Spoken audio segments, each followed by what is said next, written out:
kusoo dhawaada asxaabta halkan waa galka ciyaaraha dunida qodobada ciyaaraha caawa aan inkugu hayno waxaa ka mid ah kooxda Barcelona oo gaartay magaalada Lisbon ka hor kulankeeda habeen dambe ee la ciyaari doonto UEFA Champions League kooxda kubadda cagta Bayern Munich. Jadon Sancho oo si maldahan kaga hadlay mustaqbalkiisa kooxda Borussia Dortmund. Kylian Mbappe iyo Neymar Jr waxay weligood sii joogi doonaan PSG. Nasser Al-Khelaifi oo hadalkaas yiri xidiga ku guuleystay abaalmarinta goolka ugu quruxda badnaa xilli ciyaareedka oo la shaaciyay Bruno De Bruyne mise Son waa keeba xidiga ugu goolkii quruxda badnaa u dhaliyay xilli ciyaareedkii la soo dhaafay ee Premier League. waxaan kaloo soo qaadan doonaa qof walba ee ka shakisan awoodda PSG waa in uu maankiisa bedelaa. Nasser Al-Khelaifi ayaa hadalkaas markale yiri. Arsene Wenger oo go'aamiyay warar kale la xiriirinaya kooxda kubadda cagta Barcelona inuu tababaro u noqdo. Muxuu ka yiri guushii ay ka gaareen Thomas Tuchel kooxdiisa Atlanta ee UEFA Champions League. wararkaas iyo warar kale xiiso badan oo ku jira kuwa suuqa kala iibsiga ayaan idinku soo gudbin doonaa. asxaabay ku soo dhawaada ciyaaraha galka ciyaaraha dunida mar kale. haddii aad ku cusub tahay channelkeena fadlan subscribe-ka noo saar gambaleelkana taabo si ay kugu soo dhacaan fariimaha ugu dambeeyay ee aan soo dhigno ee wararkan ciyaaraha. markana qodobadeennii wararka oo faahfaahsan haddii aan guda galno waxaa ka mid ah wararka caawa aan inkugu hayno barnaamijkeena. Kylian Mbappe iyo Neymar Jr waxaa weligood ay joogi doonaan kooxda PSG. sidaasna waxaa dhahay Nasser Al-Khelaifi. madaxweynaha kooxda kubadda cagta Paris Saint-Germain ee Nasser Al-Khelaifi ayaa carabka ku adkeeyay si ay ugu go'an tahay in uu kooxda ku sii hayo labada xidig ee Kylian Mbappe iyo Neymar Jr. kooxda kubadda cagta PSG ayaa guul soo laabasho ah ee 2 gool ah oo ay ka gaartay kooxda kubadda cagta Atlanta. waxa ay isaga xaadirisay afardhamaadka tartanka Champions League markii ugu horeysay tan iyo 1995. Nasser Al-Khelaifi ayaa u sheegay Radio Monte Carlo ee dalka Faransiiska kadib ciyaartii xalay dhexmartay kooxaha PSG iyo Atlanta. waxaan helnay Neymar kaasoo waxyaabo badan ka bedelay kooxda PSG. waxaan dareemay wax aan caadi ahayn. Kylian Mbappe iyo Neymar Jr waxay nala joogi doonaan weligood midkoodna ma fasaxi doono ayuu sidaas u sheegay Nasser Al-Khelaifi Radio Monte Carlo.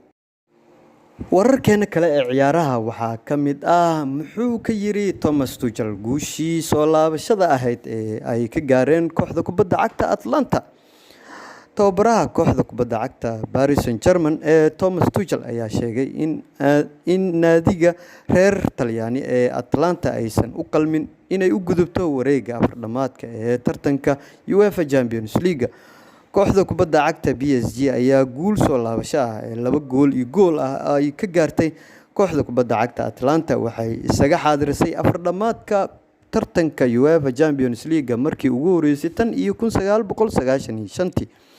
ciyaarta kadib tababare Thomas Tuchel ayaa la hadlay warbaahinta wuxuuna yiri waa xilli ciyaareed taariikh ah oo aan ku guuleysanay 4 koob mana ilaawi doono dabaaldega kooxda ee sanadkan.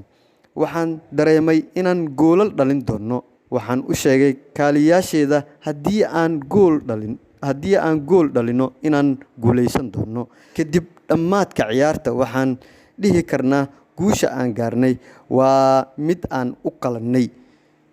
waxaan ka baqnay daqiiqadihii ugu dambeeyay gaar ahaan dhanka awoodda jirka laakiin xidigaha ku yimid beddelka waa kuwo iga yaabiyey. maskax ahaanna runtii way fiicnayd. waxaan soo bandhignay kulan kooxeed tartankan waa inaad xoogaa yeelataa nasiib si aad ugu guuleysato. sidoo kale John Moting wuxuu ahaa mid aan caadi ahayn ayuu hadalkiisa kusoo gabagabeeyay tababaraha kooxda kubadda cagta ee PSG Thomas Tuchel. wararkeena kale ee caawa xiisaha badan ayaa ah Arsene Wenger oo go'aamiyey wararka lala xiriirinaya kooxda Barcelona. Arsene Wenger, sida ay shaacisay warbaahinta Faransiiska, Barcelona ayaa u soo bandhigtay tababaraha halyeeyga ah ee Arsene Wenger inuu qabto shaqada tababarnimo ee kooxda. Wenger ayaa ka tegay Arsenal 2008 kadib in ka badan 20 sano uu macallin u ahaa kooxda Gunners. Ilaa iyo markaasna ma uusan hogaamin wax koox ah. Sida laga soo xigtay wargeyska Le Temps Sports ee dalka Faransiiska, Arsene Wenger ayaa helay dalab badan oo muhiim ah bilihii ugu dambeeyay.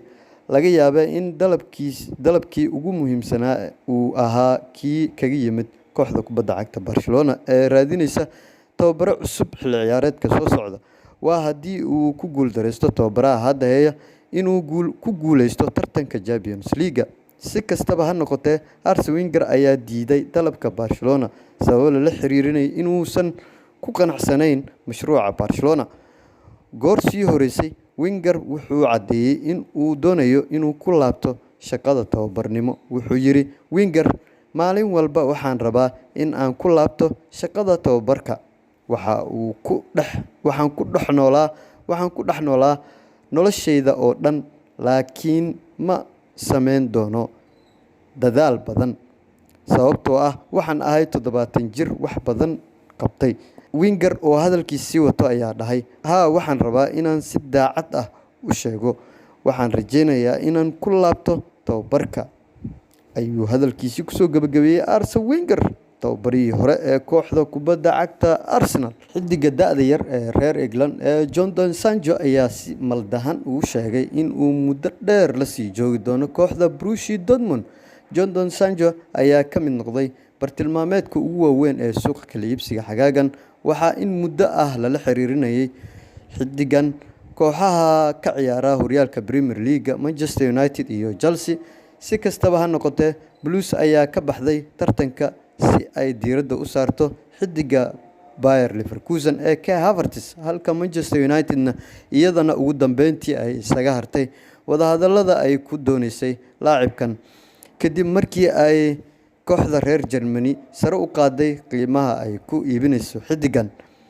Saraakiisha kooxda Borussia Dortmund ayaa caddeeyay in Sancho uu la sii joogi doono ilaa xagaaga soo socda, ugu yaraan kadib markii uu dhammaaday waqtiga loo qabtay kooxda Manchester United inay dalab kaga soo gudbin karto laacibkan.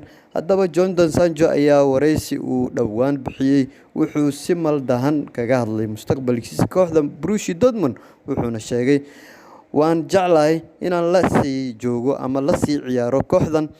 Waxaan haysanaa ciyaartoy da'yar oo badan oo aad u fiican. Runtii waan ku faraxsanahay in aan qayb ka ahaado kooxdan garoonkeeda ee Borussia Dortmund. Kooxda kubadda cagta ee Barcelona oo gaartay magaalada Lisbon ka hor kulanka habeen dambe ee ay la ciyaari doonto kooxda kubadda cagta Bayern Munich tartanka UEFA Champions League.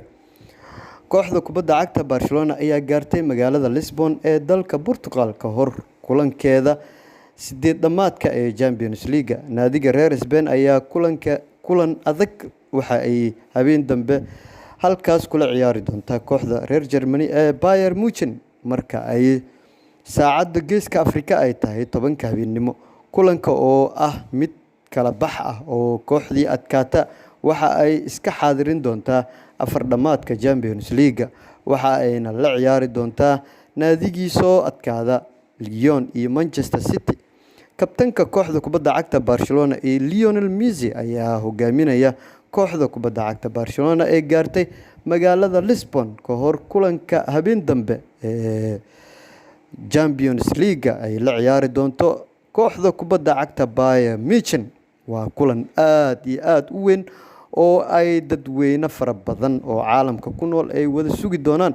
Waxaa ka soo bixi doona natiijo ahaan kooxaha Barcelona iyo Bayern Munich midii u gudbi doonta tartanka dhagaweynaha ee semifinalka. Asxaabe, barnaamijkeennii ciyaaraha intaa ayaan kusoo gabagabeynaynaa. Kulanti dambe oo xiiso leh, sidaa iyo nabadgelyo.